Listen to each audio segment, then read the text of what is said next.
Hello, guys. Welcome back to the Big Screen Show. My name is Victor, I'm Alex. and we're back bringing you guys another movie review. We're back this time. Very good one. Feel like under the radar for a lot of people. Definitely. But nonetheless, definitely something I believe we both would say is worth the watch. The Order.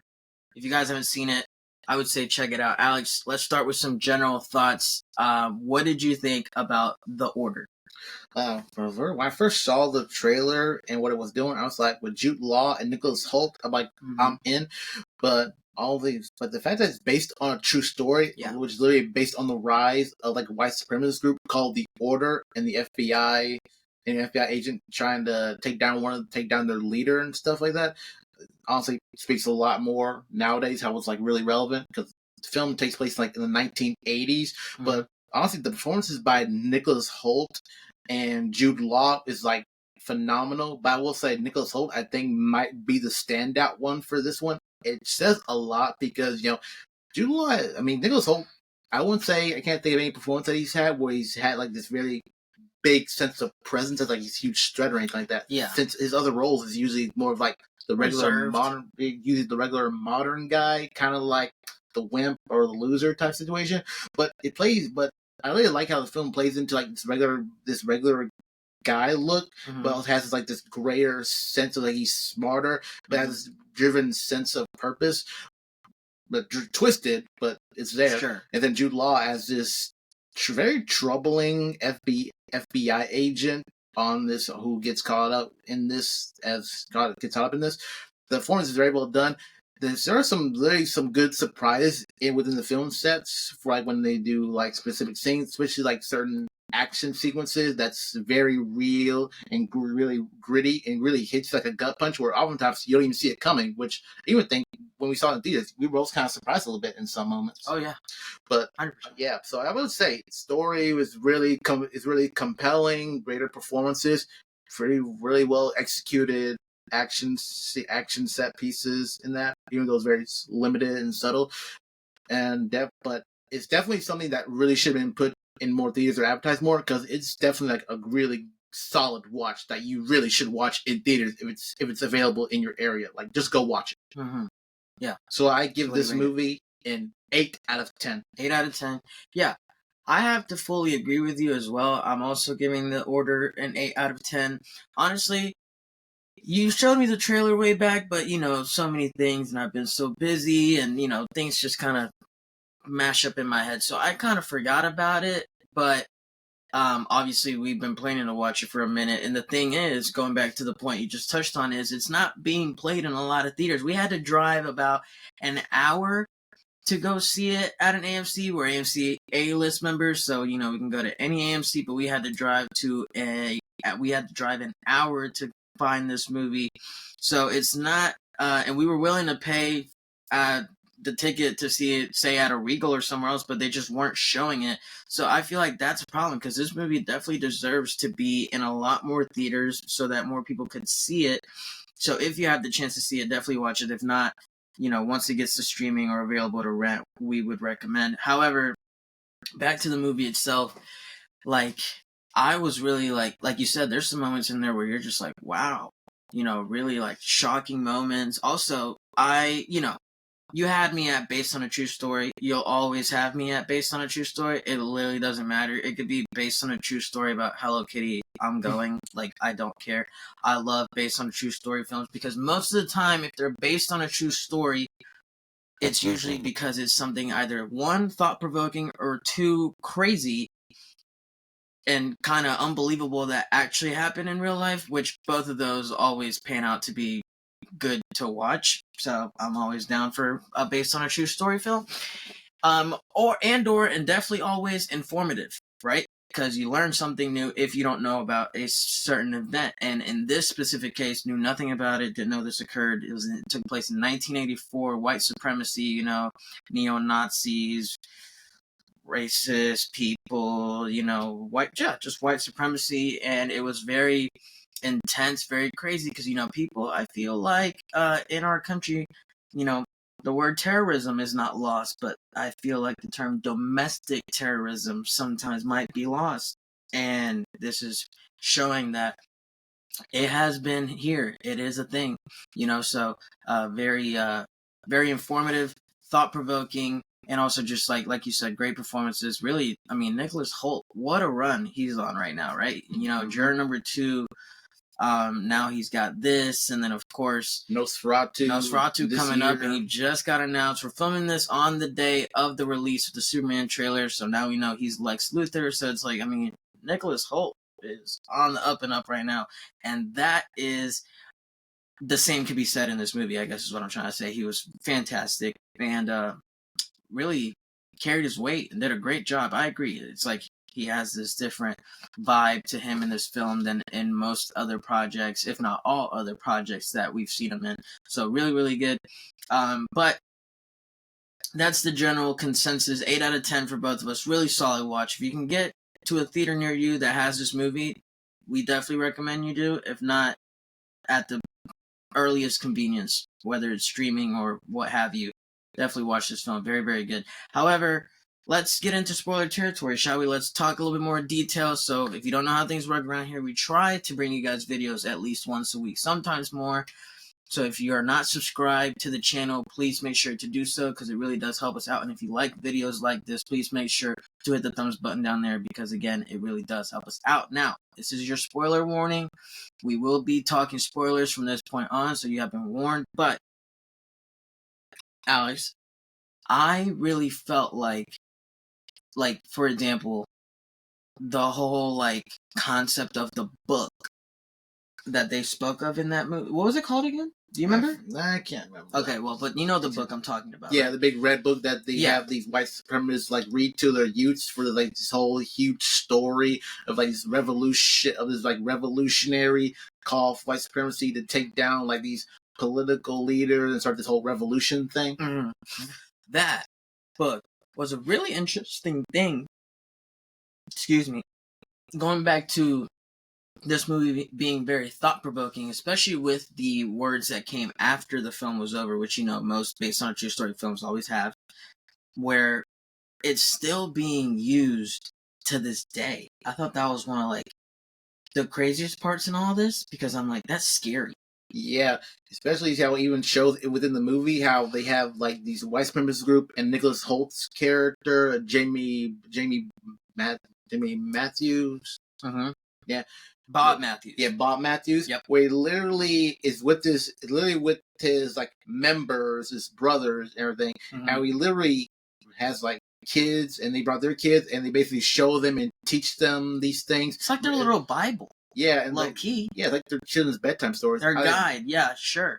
They even have one of their kids I saw who was using the whole Nazi Sieg Heil type thing like that. Mm-hmm. And that's just scary, because they're really perpetuating and just redoing the cycle of showing hatred at young youth impressionable, and that stuff's gonna carry over and since it's being used for so many, that is scary, because that's just infecting their minds. I mean, if you think about it, if it took place in 1984, say those kids were anywhere between the age 5 to 10, they'd be alive now in their 40s and 50s, which still applies, right? You know what I mean?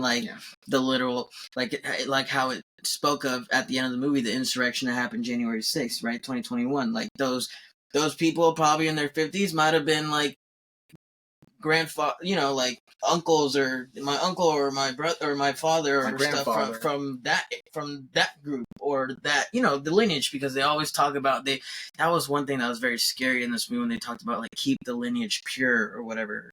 Keep the line pure, keep the, this purity thing about just whites only. I mean, and it comes to, it was anything. I mean, they touched on everything, synagogues, so that's Muslims. They talk about, black people, Mexicans. I mean, it was literally anything. If you're not white, it's we hate you, just period. And it's scary because, that's just scary. That's just a scary way of thinking. But yeah, I thought that book was really intriguing.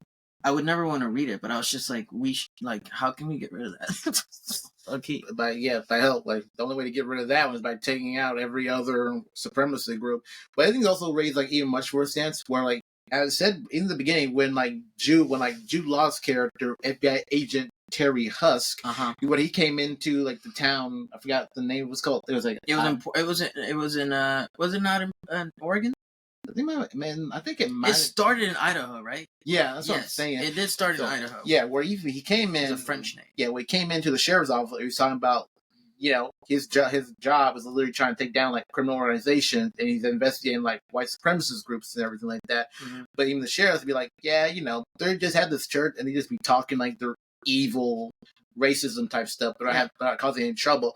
But I think that's also kind of like another kind of raising issue where they're around, but they never. Some people never classify them as anything dangerous in some sense. They don't act on it. Yeah, because again, Bob Matthews, he basically used to be a member of the church that Husk was originally going to be investigating and was talking with. Mm-hmm. He said their places all just talk. Well, his new order. That's why he got out. Yeah, he wanted to act on it. Exactly. Yeah, and I think that's also kind of the major problem where oftentimes our race supremacist groups who are there basically just to talk, basically spread all their hatred, bullshit, everything. Like a venting place. Yeah, of like-minded people. Yep, and then there are some who really do take action, just either burn a place down, do a shooting. A couple of years ago, there's one where they literally drove and rode down a group of protesters and black people, something like that. I forget what year it was, but this was 2020 in Milwaukee. Yep, mm-hmm. Yeah, that was it. Yeah. So and it's classified as a political organization, stuff like that, and under the protection of the rights and stuff for freedom of speech and everything. Right. I always wonder why has and I think it goes more to your point about the whole domestic terrorism thing that has been lessened more so now in these states.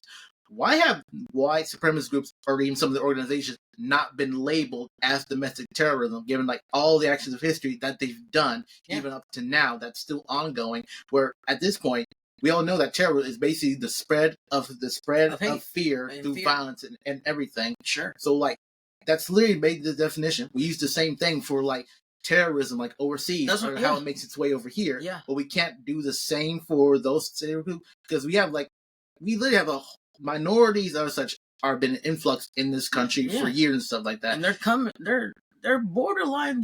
They're still the minority, but it's not like back then or even before 1984. I mean, now in 2024, the modern era, there are any and every town in this country is filled with loads of minorities, whatever you want to call it, whether it's from Africa, from South America, from Asia, from literally everywhere. It's a melting pot of everywhere. So it's you want to wipe out 50% of the population, essentially. Exactly, because they're basically their lives are at risk at any day, any time, at any moment. Yeah, and everything. No, that was my biggest takeaway from this movie was really we're if you go up to a random stranger on the street and you ask them to define what a terrorist looks like or is from, I'm going to say 75 to be gracious, but I personally think it might even be higher percent at the time. They're going to describe someone foreign. Yeah. And clearly, I just feel like that goes back to my point of we're a little blind. There's blinders on. They're here. And they're I guess what I'm trying to say is there is such thing as American terrorists, 100%. Oh yeah, and they're borderline everywhere, in some way, shape, or form. If that makes sense. So it's it gave me that kind of that was my biggest takeaway of the movie. It was kind of a warning, hey, a terrorist isn't just crashing into a plane as a Arab person or someone carrying a bomb from some, you know what I mean? It could look like us. Because that's your typical, that's your typical stereotypical way of thinking or whatever, or, a person from Mexico with blah, blah, blah, the cartel and blah, blah, blah. No, it could literally be a random American white person or just, I don't know. It just gave me that perspective to just think it's not, the blinders shouldn't be there. And I took it more as a PSA to be honest. That's actually apart from it being actually informative on these actual set events, which by the way was not that long ago. It was only 40 years ago. Yeah, and honestly, it could be used any type of events today, even a couple of years ago, 3 years ago. Yeah. Yeah. So but but to the film itself, because that was more so on the events of the film and how it pertains to real life and what have you, and the takeaways and what have you. But on the film itself, though, man, I think you made a great point. Some of these scenes, like the Brinks truck robbery on the highway, really good. I thought, like, the way they did that, all very practical, all very, everything just felt very well sequenced. Nothing too far fetched. Everything felt within bounds of the story and the world that is being shown, which is good because it adds realness to it. Yeah. I wanted to get your thoughts on that, and just in general, right? Like, just, and then you can go back to like the bank heist and the just all those different, like you said, there's not necessarily lots of them, but the majority of, there's not necessarily lots of them, but when there were action sequences to be had, they were all very grounded in the reality of what the film is, which I thought was a very big positive. Yeah, especially when it got to the shootout for when the FBI was trying to find and arrest Bob. That was tense. Yeah, that was tense. If that went down like that, then that's crazy. Yeah, I was like, because I was not expecting, like, when Ty Sheridan's character, Jamie, who was basically meant to be like the kind of partner to Husk while he was setting this town and stuff like that. Yeah, the whole shootout and stuff that happened with him and Bob, that was intense and honestly surprising about how he ended up. Oh yeah, that was and sad, kind of, because he died. Yeah. But kind of shows the difference in their, like, I guess, lifetime in the workforce, because he was much younger, less experienced. So for him to be that eager, running fast towards, where literally Jude Law's character was telling him, like, yo, slow down, like, you're going way too fast. And of course, he paid the price. So it just kind of shows that maturity that Jude Law's character has from the experience that he's had in his career. Yeah.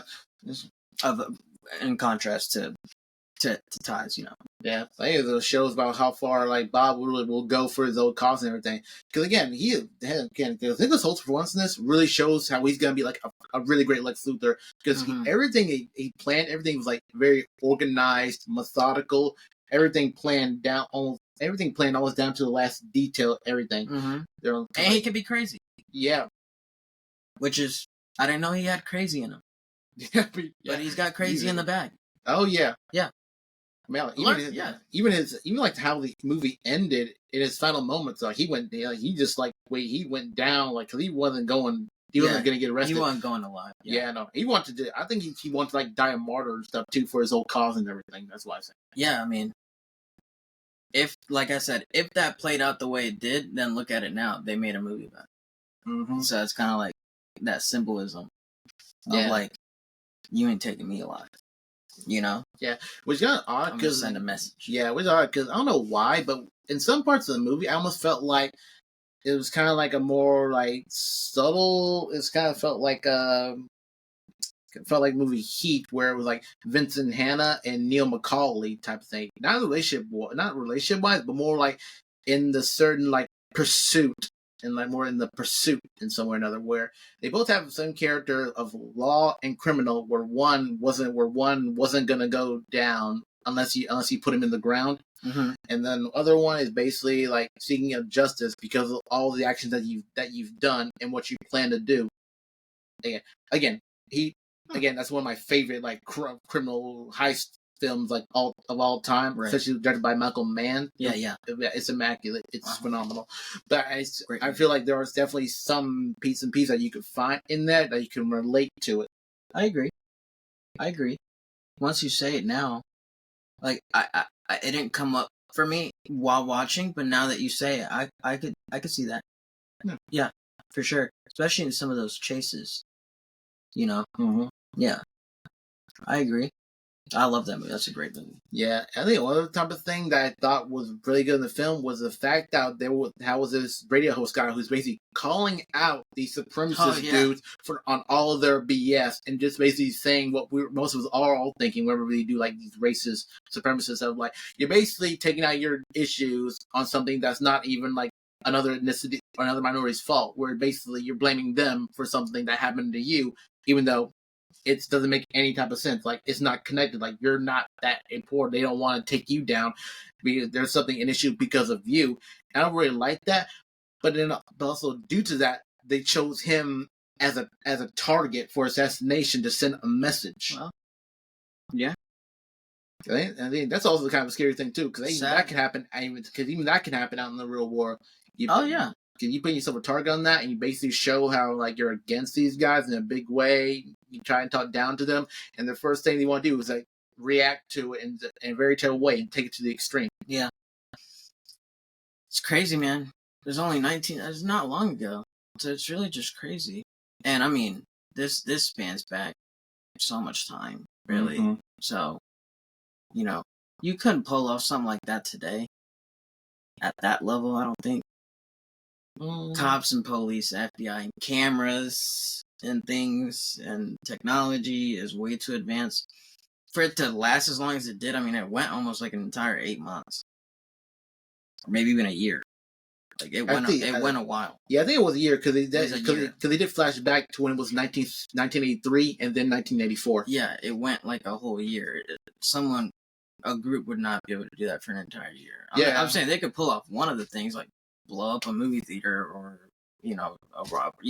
any one of these individual things, but they would all have to, if they wanted to get the next one off, they couldn't have like 3 months to plan and then do the next job. Like it would work. I mean, this guy that just killed the CEO got caught in like 2 weeks, in like a week or something. Yeah, because during that decade in the movie in 1983, one of the groups of like the Order guy was literally caught by the sheriff, I think for something. He dropped the gun. No, yeah, he dropped the gun, but there was one case where one of the Order guys was actually bought literally a rifle at the gun shop and everything. Mm-hmm. But then the sheriff never even arrested the guy or even mentioned anything in the report to have arrested him. And the FBI and Husk by Jude Law literally tore the sheriff a new one about this. Like, you didn't even think to mention this beforehand. You literally had them in your hands with all those guns, what they was going to be used for, and you did nothing. Yeah. So, yeah, you're right. Stuff like that, nowadays, that'd be heavily suspicious. It would definitely be a cause for concern. It would throw up red flags for sure. Yes, definitely. But back then, during those times, where something like, we're not even thinking about too much about that. Yeah. Mm-hmm. Yep. Anything else on The Order? I think that might be it for me. Yeah. Thumbs up, 2 of them, from both of us. If you haven't seen it, go watch it. It really is a very solid film, done very well.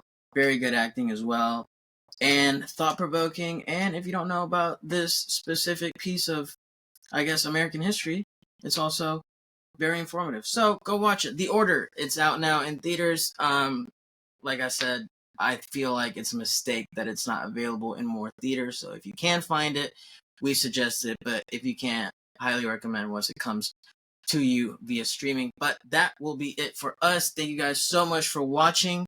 Again, if you are not subscribed to the channel, please make sure to subscribe. We really, really would appreciate it. It helps us out so much. Also, if you like this video, the best way to let us know is by hitting that thumbs up button down there. So again, please make sure to do that. And lastly, thank you guys so much for watching. This was The Order. We are The Big Screen Show. We'll see you guys soon. Peace out.